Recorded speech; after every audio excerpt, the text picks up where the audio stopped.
Okay, I want to talk next about the party that claims to support our police. We must never defund. We must never restrict. We must never limit the techniques and tools and tactics that police are able to use. And yet, they have been persistently and consistently attacking the officers that were there trying to defend the Capitol on January 6th of this year, the day of the Trump riots. We're going to look at a clip today of Newsmax host Greg Kelly calling the police officers who testified at those hearings about the Trump riots, quote, crisis actors. Now, we even have to talk about that term, crisis actors. Crisis actors is a term that in sort of general popular culture, to the extent that it's a term people are even familiar with, was kind of popularized by extreme conspiracy theorists like Alex Jones. I think my first introduction to the term crisis actor was when Alex Jones alleged that the parents of the victims of the shooting at Sandy Hook in Newtown, Connecticut, Newtown, I always forget how it's spelled and pronounced opposite, under Barack Obama, that they were crisis actors. They weren't really the parents of the victims, or there weren't really victims and these were whatever. That's my first real exposure to the term crisis actors. And in this segment, Greg Kelly uses the term to refer to the police officers. Now, remember, Greg Kelly and Republicans, they support the police and all of that stuff. Okay, let's take a listen. As for Trump, you know where he was on January 6th. He gave that speech. I always said he had a great alibi. I mean, number one, he's not at the Capitol. And number two, he specifically told people to keep it peaceful, right? I know that everyone here will soon be marching over to the Capitol building to peacefully and patriotically make your voices heard.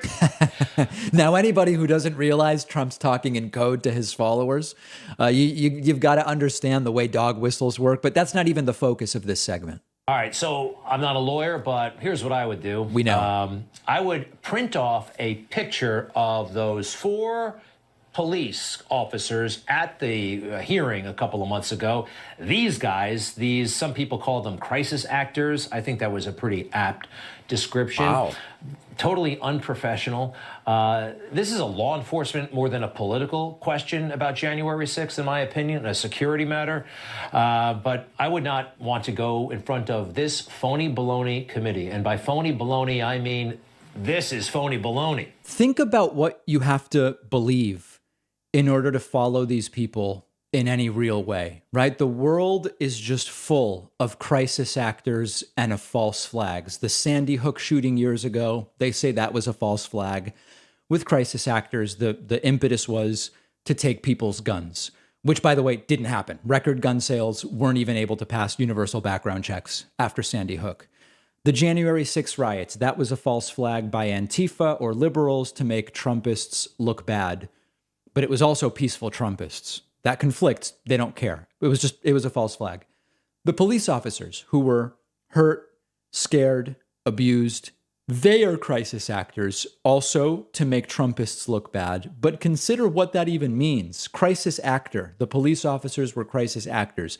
Does that mean they're not really police officers? Or they are, but they're lying about what happened? Or the videos depicting what happened were staged? Like, what does it even mean to say that the police officers are crisis actors? It doesn't matter. The government that supposedly is in charge really isn't in charge is the basis for a lot of this. We talked about that shadow government conspiracy yesterday. It's a kind of package of conspiracy theories. Sometimes it's called deep state. Sometimes it's trilateral commission, Illuminati, the Bilderbergs, the Jews, the Vatican, whoever. They're really in charge, not the president and the vice president and the normal centers of power. Once you buy into that general idea, it's very easy to be convinced or tricked into believing that the so-called police officers were crisis actors. They were hired. It was staged in some way, shape, or form. And what's kind of notable about this is they don't even realize that they are playing right into the propaganda of foreign nations when they promote this stuff, including Russia's disinformation campaigns. The centers of this type of conspiracy in the U.S. right now are right-wing evangelicals love and spread this stuff. Older white Republicans love and spread this stuff. Authoritarians, just kind of like fascist dictator wannabe authoritarian types, right-wing media like Fox, Newsmax, OAN, although there are some of the Republicans who don't subscribe to this stuff. But this is exactly the type of stuff that Russia works to spread. The US isn't really in control. The US is being controlled by someone else. You can't trust American democracy. Democracy has failed. You can't trust the election results. This is the Putin-Russia game.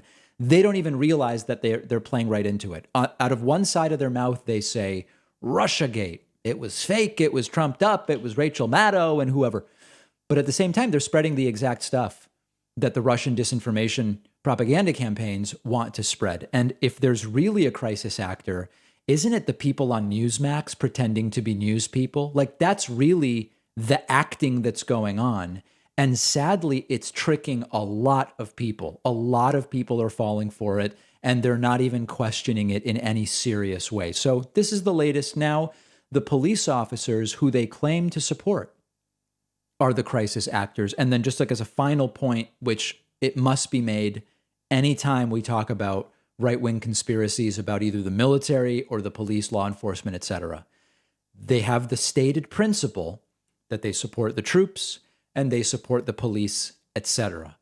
It's not really a principle they abide by. They abandon it as soon as it's inconvenient to support the police or support the troops. In this case, if they support the police, they're supporting these officers saying it was a Trumpist violent madhouse. Doesn't work. So the principle gets abandoned immediately. They don't actually care about the principles.